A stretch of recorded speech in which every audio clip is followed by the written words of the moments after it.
Welcome to Divine Intervention, shedding light on Illinois property tax. Hello, and welcome to Divine Intervention, shedding light on Illinois property tax with Nora Devine. Nora has been a property tax attorney in private practice since 2005. She has developed a statewide practice in all jurisdictions in Illinois, and she represents all property classes. I'm your host, Abigail Vaca, and today's episode is Equalization Factors in Illinois Uncovered, what property owners need to know. Nora, thanks for joining me today. Thanks for having me. So let's jump right in. How do equalization factors impact property owners? It's a complicated question, and it has a very complicated answer. In some ways, equalization factors don't impact property owners individually, but they do have a massive impact on the property tax system itself. And it seems to me, after 20 years of doing this work, that very few taxpayers understand what an equalization factor is, where it comes from, and what is it doing in the property tax system. So there's two different answers depending on where you're talking about. If you're talking about Cook County, well, that's a very different answer than if you're talking about outside of Cook County. So I think I'll start outside of Cook County. This is the situation where you have overlapping taxing districts. So let's say you're talking about the College of DuPage. In Illinois, we call it COD. So if you live in DuPage, you get to send your kids to COD, or you get to go to COD if you want. And let's say there's 12 different townships in DuPage. I think there's 12, there could be more, there could be less. But let's say that there's one township that is systematically over-assessing their property, and then the next township over right next door is systematically under-assessing their property. So this creates an unfair situation because whether you live in Township A or Township B, you get to send the same number of students to COD from your house. In other words, you don't get more services from COD if you're paying more taxes into COD. You get the same amount. So they come up with these equalization factors that are designed to bring the assessments to a level of 33 1/3, whether the assessor themselves is assessing the property higher than 33 1/3% or lower than 33 1/3%. At the county level, they will apply an equalization factor, a negative number or a positive number, depending on if the values are low or high, that will then bring the aggregate equalized assessed value in that township to 33 1/3%. And the idea behind this equalization process in this way is to make it fair for the residents of DuPage who get the same services out of COD either way. And the only difference is they would be picking up a larger share of the tax burden for funding COD if their assessor is assessing things high compared to a township where the assessor is assessing things low. So that's why they call it an equalization factor. And if you didn't understand it, go ahead and ask me what I meant, because I would love to try to explain it better if that wasn't clear. Yeah, I was going to ask you to clarify, how are the equalization factors determined and who's responsible for setting them? So if you buy $1 million house in one township and it was a good sale, it was an arm's length sale, it's the true market value of the property that you bought, and the assessor is assessing it at 1.2 million instead of 1 million. And then simultaneously, someone at the next township over bought another $1 million house, and it was a good sale. It was on the market. Everybody was duly advised and nobody was acting under duress. Both of these are good $1 million sales, but let's say in the second township, they were only assessing the property at $800,000. So we're talking about a market value swing of $400,000, and this would result in an enormous difference in the tax liability between these two new homeowners. And so the equalization factor is something that is first looked at the county level. So the supervisor of assessments in the county would be doing their own sales ratio studies. And what a sales ratio study is they take the aggregate assessed value in the township and they add it up. And then they compare that number to what the sales have done in the last, say, 3 years. And to the extent that there is a difference between the equalized aggregate assessed values and what the values should be based on the sales that the supervisor of assessments has analyzed, they will issue an equalization factor either a positive number or a negative number, usually a positive number, and they will apply that equalization factor to every single PIN number in the entire jurisdiction, so in the whole township. And so that theoretically is supposed to get rid of this disparity in assessing practices between one township or another when there's an overlapping taxing district like a community college that may cover the entire county. Does that make sense? So is that why equalization factors differ across counties? And what factors influence those differences? So the first level of equalization that occurs in Illinois is at the county level. They're going to equalize the townships. So township by township by township, if you have one, that means you don't have an equalizer. If you have a 0.98, you have a negative equalizer. That means that the supervisor of assessments, based on their own sales ratio study, thinks that you are over assessing the property in your jurisdiction. If you have a 1.02, that's a 2% factor. That's the supervisor of assessments telling you that you have undershot the value by 2% in your township. And so township assessors take great pride in not having equalizers. If they have no equalizer, they think they've done a great job, and they have. They're probably super accurate, and the supervisor of assessments agrees that they're accurate. And then there's two schools of thoughts on this. So there are those who strive for an equalizer of 1, which means there's no factor.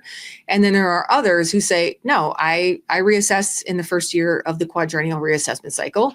And then as the 4 years proceeds through the tax cycle, if the supervisor of assessments has to equalize my values, then that's fine. That's what they do. So you have these two schools of thought among township assessors. Some people want an equalizer of 1. They view it as a badge of honor. They view it as nobody needed to adjust my values. My values are accurate. And then you have that other school of thought that's like, no, we have a 4-year assessment cycle here. I reevaluate these properties in the first year of the 4-year cycle. And to the extent that the market changes, and these days the market has been on the way up, they allow those factors to be put on at the county level in order to account for those variations in the market value. Does that make sense? It does, and there is a lot to this. So how can property owners determine whether an equalization factor has been applied fairly to their assessment? Well, if you get your assessment notice and it says that there's been an equalization factor, the first question you should ask is my property the type of property that is driving the equalization factor in this geographic region during this time period? And sometimes the equalizer isn't really appropriately applied to your property. So in other words, if there's been no commercial sales whatsoever in the entire township, but the residential market has been going crazy, well, then to the extent that there's a positive equalization factor that's going to increase your assessed value, that equalization factor has been driven by residential real estate market and all the residential sales, and it would have very little to do with your commercial property. So I've had some good luck having discussions with assessors about whether or not it's appropriate to put these factors on commercial properties when there is no commercial transaction data in the jurisdiction for that time period.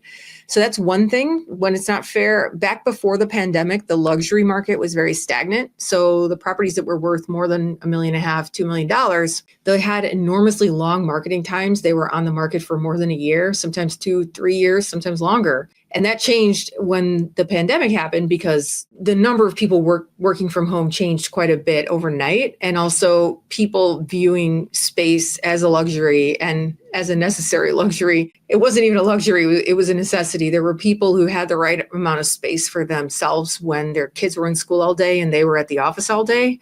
But suddenly with nobody in the office all day and nobody in school all day, a lot of people realized we don't have enough space at all. So there were a lot of people who really bought up larger properties during the pandemic. It's still kind of happening. It hasn't totally slowed down yet. It is slowing a little bit. But prior to the pandemic, it was possible to make that argument for those luxury residential properties as well. Because after the market crash of 2006, 2007, 2008, the first sector to recover on the residential side was the smaller, cheaper properties, the condos, the tiny houses, the townhomes. And then the last thing to recover was the luxury market, and that didn't happen until the pandemic. So you can make an argument that this factor isn't driven by properties like mine, and this factor maybe shouldn't apply to me. So what legal avenues are available if a property owner believes an equalization factor has unfairly increased their tax burden? Talking to the assessor is usually the first step. and bringing them whatever data you can find, because you may be able to pull some sophisticated reports off the MLS or off of CoStar, or you may have data and some appraisals that you have for other properties in the jurisdiction. And you can then show that to the assessing official and say, hey, can we have a conversation and see if you can get something going with them? And if not, you can file at the Board of Review. And, there are a lot of boards of review in the state of Illinois who will not make a change to an assessment against the assessor's wishes. So if you tried the assessor and they say, no way, chances are the Board of Review won't agree with you either.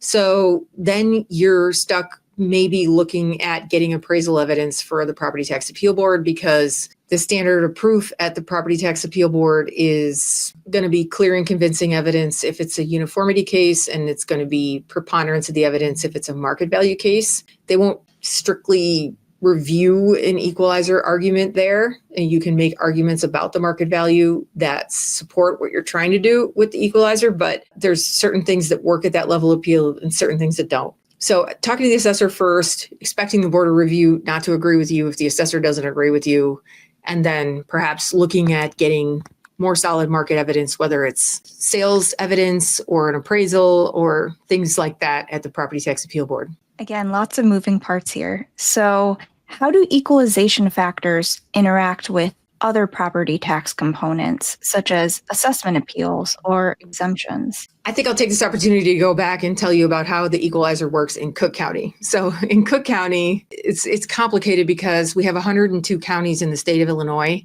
And according to the statute, they are assessing property as though it's worth 33.33% of the fair market value.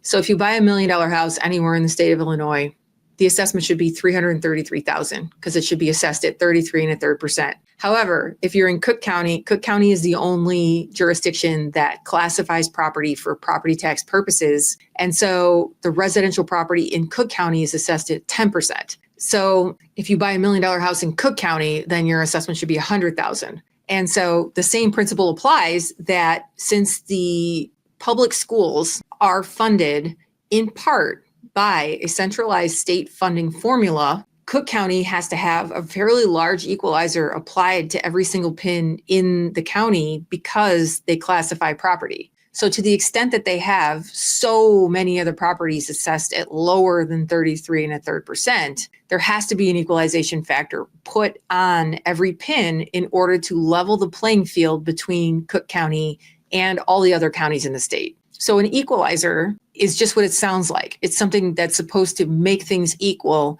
between one jurisdiction and all the other jurisdictions. And so to the extent that the property assessments are inaccurate in Cook County, if you equalize inaccurate numbers, you get numbers that are even more inaccurate. And the assessing officials all know this, and they try to explain this to the residents downstate, that it's really messing up the fairness of the state funding formula. So the further away from Cook County you get, the more true it is that most of the money funding the school is coming from the local property tax and not from the state funding formula. And in Chicago, 50% of the money that funds the Chicago public schools is coming from the state funding formula, whereas downstate, that number may be closer to 5%. And so that's why there's so much push-pull and there's a sense of unfairness going on in Illinois with downstate versus Cook County. And there's a lot of discussions that happen periodically, say every legislative session, about what is the fair way to fund the schools? Is it fair the way it is now? Is the equalizer doing its job? Is the equalizer leveling the playing field between Cook County and the downstate counties? And people downstate would say no. And people in Cook County might say yes. And so it's a complicated question, but hopefully this episode has shed a little bit of light on it. Yes, I was going to jump in and say that sounds like a significant disparity there. It is, but it isn't. It's like the Cook County area has more of the immigrants. It has more of the indigent. It has more of the special education students. It has more of the students that don't speak English. So the resources that are needed in the Chicagoland area are greater than the resources downstate. And it's also true that if you look at the map of millionaires in the state of Illinois, a hugely disproportionate percentage of them do come from Cook County. So it does make sense that they're sending all that money down there in income tax. It does make sense that a disproportionate amount of it would come back to Cook County to fund the schools. So these are the arguments that you hear, whether they're persuasive to you or not. I spend a lot of time thinking about these things, and I don't know the answers. Well, looking to you as the expert on this, what are some common misconceptions about equalization factors?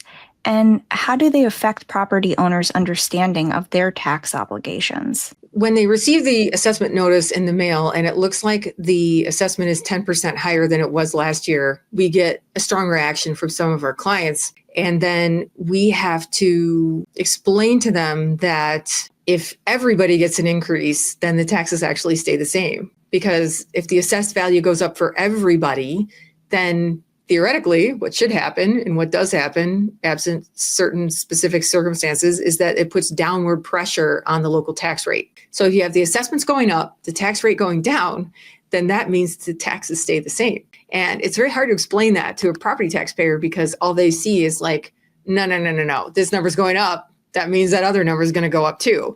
And it's like, it would be going up. Your tax liability would be going up if your assessment went up, but only if you're going up more so than everybody else in your jurisdiction. If everybody's going up the same percentage as you are, then you guys are all going to have pretty much the same tax bill in the fall. Does that make sense? It sounds like common sense to me. It's not. It's counterintuitive because if you get something in the mail that shows a 10% increase, the natural human tendency is to say, wait a minute, 10%. Again, I just had this. The problem with the equalizers outside of Cook County is that they're compounding. So if they're giving you 10% this year, that may be compounding over the 8% that they gave you last year. And at some point, so we do fight the equalizers for all of our clients, even though it's not very profitable for us to do that, but we do so because it is compounding. So we send out very small invoices for our work on that. But if you don't keep contesting it, then over a 4-year period, that can add up. That can add up to